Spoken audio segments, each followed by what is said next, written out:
नमस्कार, स्वागत है आपका फील्ड स्टडी मंत्रा डीप चैनल पे। साथियों, यूपी ट्रिपल एससी लेखपाल भर्ती और हम कुछ यूपी ट्रिपल एससी की और भर्तियों के बारे में इस वीडियो में बात करने वाले हैं। तो सबसे पहले साथियों, जो 8 दिन तक जो आपका डीबी डॉक्यूमेंट वेरिफिकेशन हो चुका है और 5600 लोगों का डॉक्यूमेंट वेरिफिकेशन अब तक कंडक्ट हो चुका है यूपी ट्रिपल एससी के द्वारा। ठीक है साथियों, तो 19, 20, 21, 22 पहले चरण में था, 25, 26, 27 दूसरे में और 29 तीसरे चरण में। तो टोटल 8 दिन हो चुके हैं डीबी कंडक्ट होते होते। ठीक है, तो 7 8 56, तो 5600 लोगों का डीबी कंडक्ट हो चुका है। इसमें से साथियों मैंने पहले ही बताया था कि 19, 20, 21, 22 को 4 दिनों में एवरेज 100 व्यक्ति का है और 400 व्यक्तियों का जो डीबी है वो उन लोगों ने क्या कर दिया था, स्किप कर दिया था 400 लोगों ने। दूसरा जो 25, 26, 27 था उसमें भी लगभग 400 लोगों का डीबी स्किप हुआ था और 29 तारीख को भी ऐसे ही इसी प्रकार से 110, 120 का एवरेज था।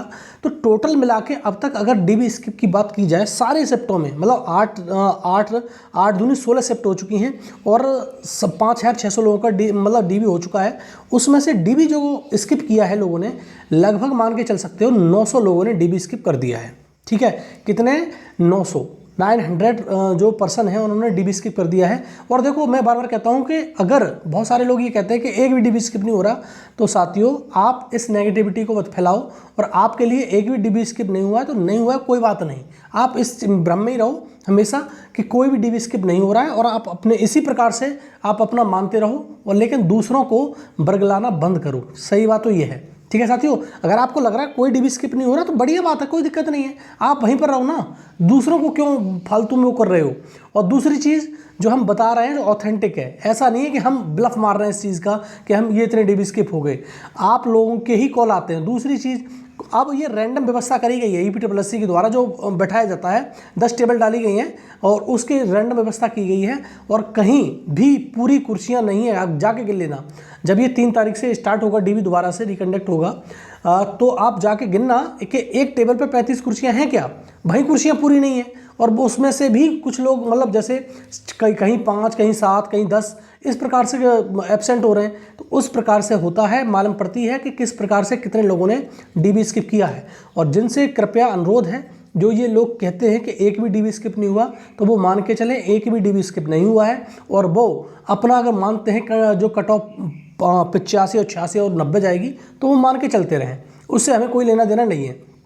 लेकिन साथियों, कमेंट बॉक्स में फालतू की बकवासबाजी करने से बचें, जिससे दूसरे लोगों का भी मन बेकार होता है और आपको तो हो ही, मतलब आपका तो सिलेक्शन होना ही नहीं है, सीधी बात ये है। क्योंकि आपने तो एक बीड़ा उठा रखा है कि कोई मतलब ही नहीं होना चाहिए इन लोगों को बरगलाया जाए। तो आप बरगलाना बंद करो, आपको मानना है वो मानिए, लेकिन फालतू की बात करना मत करो। अगर कोई पॉजिटिव सुझाव है आपके पास तो कमेंट बॉक्स में दें, अन्यथा की स्थिति में आपकी इस प्रकार की बकवास की कोई जगह नहीं है इस कमेंट बॉक्स में। ठीक है साथियों, आप ये ध्यान रख लेना इस चीज़ को। बहुत सारे लोग इस प्रकार से कहते हैं कोई डीबी स्किप नहीं हो रहा। अरे नहीं हो रहा है तो आप मान के ये चलो कोई भी डीबी स्किप नहीं है और आपके लिए कट ऑफ 85, 90 तक जाएगी। ठीक है, और ये भी मान के चलो, हम ये भी नहीं करेंगे कि कट ऑफ आपकी 78 जाएगी या 77 जाएगी, आप यही मान के चलो 90 तक कट ऑफ मेरी जाएगी। और 90 नंबर है तो आप सेफ है, अदरवाइज आप छोड़ देना उम्मीद। जो लोग ये कहते हैं एक भी डीबी स्किप नहीं हो रहा है, ठीक है, आपका तो इच्छा ही यही है कोई डीबी स्किप मतलब कुछ हो या ना हो, लेकिन आपको इस प्रकार की बातें करनी है। तो ठीक है साथियों, समझ गए होंगे आप। तो 8 दिन में लगभग 900 लोग डीबी स्किप कर चुके हैं। ठीक है, ये एकदम पुख्ता सबूत है। और मैं ऐसे ही नहीं कि मैं हर बार ये कहता हूँ। और साथ ही एक चीज़ मैं बता दूँ, जिन लोगों का भी मैं कॉल उठा नहीं पाता हूँ या जिन लोगों का कॉल रिसीव नहीं कर पाता हूँ, उनसे क्षमा प्रार्थी हूँ। पहले भी बोला था, मैं बहुत थोड़ा बिजी हूँ और मेरा एग्ज़ाम लगा हुआ है CGL का, इसके चक्कर में मेंस का, तो उसके चक्कर में सारी कॉल अटेंड नहीं कर पाता हूँ। जितने भी कॉल अटेंड करता हूँ आपको जवाब जरूर देता हूँ। दूसरा साथियों, जो कट ऑफ है, कट ऑफ जो डर रहे हैं कट ऑफ से, या इस प्रकार से मानो जी कट ऑफ जो है वो बहुत सारे लोग डर रहे हैं कि कट ऑफ कितनी जाएगी उतनी जाएगी।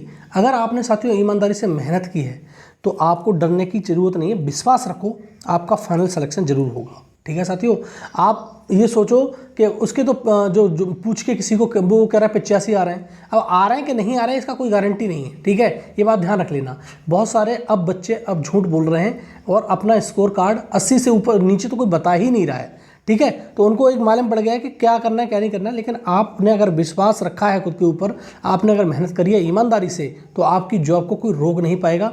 ये लिख के ले लो मेरे से आज, ठीक है। और जो कोई कहता है कि 78 नहीं जाएगी, 80 से नीचे नहीं जाएगी, तो भैया वो उसके लिए नहीं जाएगी। मैं बार बार कह रहा हूँ, उसके लिए 50, 90, 95 जो जा सकती है।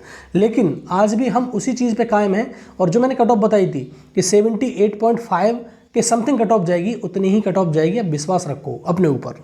दूसरा साथियों, वीडियो री एग्ज़ाम, इसके चक्कर में मतलब वीडियो री एग्ज़ाम का जो रिवाइज आंसर की है, बहुत दिनों से आयोग पागल बना रहा है, आती नहीं है रिवाइज आंसर की। और इसकी जो रिवाइज आंसर की है वो बन के तैयार हो गई थी 15 सितंबर को ही, जो मैंने बताया था आपको। 10 सितंबर को, सॉरी 15 नहीं, 10 सितंबर को बन के तैयार हो गई थी पूरी रिवाइज आंसर की। उसमें कुछ भी नहीं होना था। हाँ, बीच में संशोधन इन्होंने करवाया था, लेकिन 10 सितंबर को तैयार हो गई थी। और आज लगाओ हिसाब, 1 अक्टूबर हो चुका है, तो अभी तक आंसर की क्यों नहीं आई? इसी के चक्कर में सभी लोगों ने मिलकर, जो वीडियो री एग्ज़ाम के साथी हैं हमारे, उन्होंने एक ट्विटर अभियान रखा है। तो आपको 2 तारीख को, कल 2 अक्टूबर है, उसको ट्वीट करना है वीडियो री एग्ज़ाम के लिए, ठीक साथियों। तो कल आपको एकदम एकजुट होकर ट्वीट करना है, जिससे असर पड़े और आपका सारी चीज़ें सुचारू रूप से बहुत जल्दी हों। अगला देखते हैं साथियों। आगे साथियों, जो पीटी है उसके एडमिट कार्ड के लोग पूछ रहे थे। मैंने कहा था अभी तो बहुत जल्दबाजी है, पीटी का एडमिट कार्ड अभी कैसे आ जाएंगे।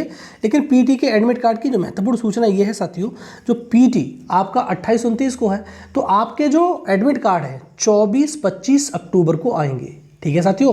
तो उससे पहले आप ये मत सोचना कि 10 दिन पहले, 15 दिन पहले एडमिट कार्ड आ जाएंगे, कभी नहीं आएंगे। अब ईपीटी प्लस ने रूल कर दिया है कि सिर्फ 4 दिन पहले एडमिट कार्ड, या 4 या 5 दिन पहले एडमिट कार्ड दिए जाएंगे। उससे पहले एडमिट कार्ड देने का कोई भी इच्छा नहीं है, ठीक है साथियों। तो 24 और 25 तारीख को एडमिट कार्ड आपके पीटी के आएंगे। दूसरा साथियों, जिन साथियों का सिलेक्शन, या यूँ कहें डीवी के लिए जिन साथियों का सिलेक्शन 8085 पोस्ट में नहीं हुआ है, देखो 8085 पोस्ट भरी जाएंगी, 27,433 या 455 लोग तो भरे नहीं आएंगे। तो इस प्रकार से जितने भी लोगों का सिलेक्शन हुआ है उनके लिए बहुत बहुत बधाइयाँ हैं। और जिनका सिलेक्शन नहीं हुआ है वो भी निराश ना हो, उन्होंने मेहनत की है। और अगर मेहनत की है तो थोड़ी सी मेहनत और कर लो, पीटी में अच्छे अंक ले आओ। और उसके बाद आपको अगर लेखपाल ही बनना है तो लेखपाल की नई भर्ती आपका इंतज़ार कर रही है। लेकिन बशर्ते आप पीटी में अच्छे नंबर लेके आना। ये आप बहुत सारे लोग कहेंगे पीटी में इतना स्कोर कहाँ चाहिए, मतलब लेखपाल भर्ती के लिए नहीं चाहिए। लेकिन बहुत सारी भर्तियाँ होती हैं उनके लिए स्कोर चाहिए, बहुत कम कम भर्तियाँ आती हैं उनके लिए स्कोर चाहिए। तो पीटी का अच्छा स्कोर लाओ, जिससे कॉन्फिडेंस झलके। हमेशा ध्यान रखना, जरूरी नहीं है कि अब मान लो कि लेखपाल की शॉर्ट लिस्टिंग 65 नंबर पे हो गई और आपके हैं 85 नंबर, तो आप में कॉन्फिडेंस होगा कि मेरे तो बहुत ज़्यादा है। बात समझ में आ रही है? तो आप कॉन्फिडेंस के लिए लाइए और अगली परीक्षा आपकी ऑटोमेटिकली 2-4 नंबर अच्छे आएंगे उसमें, ठीक है साथियों। तो जिनका नहीं हुआ है तो विश्वास रखिए, नई परीक्षा आपकी पीटी 2023 से इंतजार कर रही है लेखपाल की। या तो नोटिफिकेशन पहला ये होगा या फिर लोअर का होगा नोटिफिकेशन पहला, ठीक है। जो मैंने पहले भी आपको बताया था, 2 नोटिफिकेशन में से एक नोटिफिकेशन आपको 2023 से देखने को मिलेगा। या तो लोअर का पहला नोटिफिकेशन होने वाला है या फिर लेखपाल भर्ती का होने वाला है। तो आप तैयार रहिए, बिल्कुल कमर कस लीजिए। और पीटी की तैयारी, अब बहुत ज़्यादा दिन नहीं बचे, पीटी की तैयारी एकदम धार दे के कीजिए और मॉक टेस्ट ज़्यादा से ज़्यादा लगाइए और एनालिसिस कीजिए, उसका अच्छे नंबर आएंगे आपके। दूसरा साथियों, बीडीओ की नई भर्ती का अध्याचन ईपीटी प्लस पहुँच चुका है। पेट 2023 से आपका नोटिफिकेशन आ जाएगा। और लोअर का मैंने बता दिया, लोअर का नोटिफिकेशन भी आपका, मतलब लोअर का अध्याचन भी 1000 पद पोस्ट पर पहुंच चुका है। तो आपका दोनों से, पेट 2022 से और पेट 2023 से, दोनों से आपको ये भर्ती देखने को, ठीक है साथियों। तो मैंने बता दिया था पेट 2022 से भी भर्ती देखने को मिलेगी। अब कितने पद होंगे ये कह नहीं सकते, गारंटी नहीं है इस चीज़ की। 300, 400, 500 कुछ भी हो सकते हैं और इतना ही पद अगली भर्ती में होंगे। हाँ, ऐसा हो सकता है 300 पद दे दे, अगली भर्ती में 700 दे दे, इस प्रकार से होगा। लेकिन आएगी दोनों से, पेट 2022 से भी आएगी, पेट 2023 से भी आएगी लोअर की भर्ती, और अच्छी भर्ती है, ठीक है। तो लोअर की भर्ती के लिए थोड़ा सा अच्छे नंबर लाने पड़ेंगे पेट में। इसलिए मैं कह रहा हूँ कि पेट की जो तैयारी कर रहे हैं साथी हमारे, वो अच्छे से तैयारी करें। बहुत सारे कम इस बार फॉर्म जो फिलअप किया है पेट में बहुत कम हुए हैं, ठीक है। और उसमें से सारे बच्चे तो बैठेंगे नहीं, मान लो 70% 80% लोग बैठेंगे और आपको तैयारी अच्छे से करनी है। और बहुत सारे लोग तो इसी चक्कर में रहते हैं, अरे कुछ नहीं होता है। मैं बार बार कहता हूँ कि अगर ये कुछ नहीं होता पेट से तो इनको ही मौका क्यों मिल रहा है? जो पेट में अच्छे नंबर हैं, बीपीओ हो गया, लेखपाल हो गया, दुनिया भर की भर्तियाँ आ रही हैं, उन्हीं को मौका तो मिल रहा है जिनके अच्छे नंबर हैं पेट में, या जिन्होंने वो परीक्षा दी है। जिन लोगों को परीक्षा नहीं दी है तो बाहर से बैठ के तुक्का ही मारते रहते हैं बोलते लोग, अरे कुछ नहीं होगा, ये नहीं होगा और वो नहीं होगा, नेगेटिविटी फैलाते रहते हैं और आप उनकी बातों में आते रहते हैं। तो इस प्रकार से आना बंद करो। आप अगर तैयारी कर रहे हैं तो अच्छी तैयारी करो। और यूपी में एक चीज़ मैं बता दूं, थोड़ी बहुत जो साख बचाए हुए सरकार की, वो EPSS आयोग ही है जो थोड़ी बहुत भर्तियां आपको दे रहा है। अदरवाइज सारे डिपार्टमेंट सूने पड़े हैं, ठीक है। अब पता नहीं कब से तुम्हारी जो मांग चल रही, डिमांड चल रही है शिक्षक भर्ती की, नहीं आई। और तुम्हारा देखो EPSS की कब से लोग कह रहे हैं कि ये नोटिफिकेशन 4 साल से नहीं आया। तो थोड़ी बहुत साख जो बचाए हुए नोटिफिकेशन लगातार आ रहे हैं, वो है सिर्फ तुम्हारा EPSS। तो विश्वास रखो साथियों और PET का अच्छे से एग्जाम दो और नौकरी पाओ, ठीक है साथियों। तो ये है वीडियो अच्छा लगता है तो लाइक शेयर कर दिया करो और चैनल को सब्सक्राइब करके अवश्य रखो, ठीक है साथियों। धन्यवाद।